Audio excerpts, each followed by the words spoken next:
আসসালামু আলাইকুম। আমি ইস্পাত জাহানিবা হবিগঞ্জ থেকে বলছি।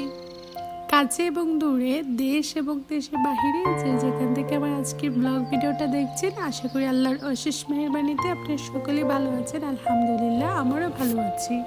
নতুন একটা দিনে নতুন আরও একটা ব্লগ নিয়ে আপনাদের মাঝে হাজির হয়ে গেলাম। আশা করি আজকের ব্লগটা আপনাদের কাছে কোনো না কোনো অংশ ভালো লেগে যাবে। সবাই স্কিপ না করে আমার সাথেই থাকুন। ধন্যবাদ।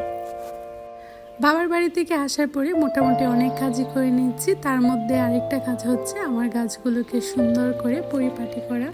যেহেতু মোটামুটি অনেক দিনই ছিলাম, তো গাছগুলো একটু অন্যরকম ছিল, তো গাছগুলোকে সুন্দরভাবে পানি দিলাম। তার সাথে সাথে গাছগুলোকে পানি দিয়ে একটু সুন্দর করে নিলাম। তো বাবার বাড়ি থেকে আসার সময় এখানে কয়েকটা ফুলের বীজ নিয়ে আসলাম, তো এগুলো আর কি আমি এখন দিয়ে দিচ্ছি। আর এই গাছটা অনেকদিন হয়েছে, মরে গেছে, তো ভাবলাম যে দেখা যাক সেটা কি আদৌ কি টিকে কিনা। তো গাছগুলোকে অন্যদিকে সুন্দর করে নিয়েছিলাম। আর এখন চলে এসেছি রান্নাবান্না করার জন্য। কি রান্নাবান্না করব, তো আজকে রান্না করব দুপুরে গরুর মাংস আলু দিয়ে, আর ডাল রান্না করব, আর তার সাথে সাথে রান্না করব আর কি বোনা খিচুড়ি। তো গরুর মাংস রান্না করব, যেহেতু আমার শাশুড়ি বললো যে বোনা খিচুড়িটাও রান্না করো তুমি। আর যখনই গরুর মাংস রান্না করা হয় তখনই আর কি আমাদের বাসার মধ্যে একটু বোনা খিচুড়ি রান্না করা হয়, কারণ সবাই খিচুড়িটা অনেক পছন্দ করে, তার জন্য।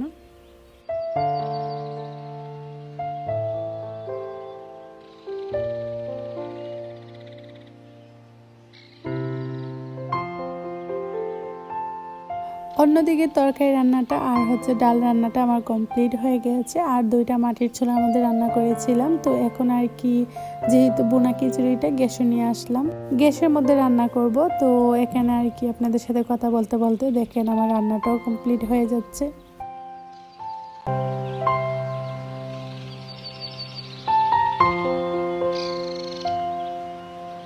অন্যদিক দিয়ে আমার রান্নাবান্না শেষ, এখন হচ্ছে খাওয়ার পালা। তো খাবারটা শুরু করে দিয়েছি। আজকে ভিডিওটা এই পর্যন্তই। সবাই ভালো থাকবেন, সুস্থ থাকবেন। নতুন আরেকটা ভিডিওর মধ্যে দেখা হবে। আল্লাহ হাফেজ।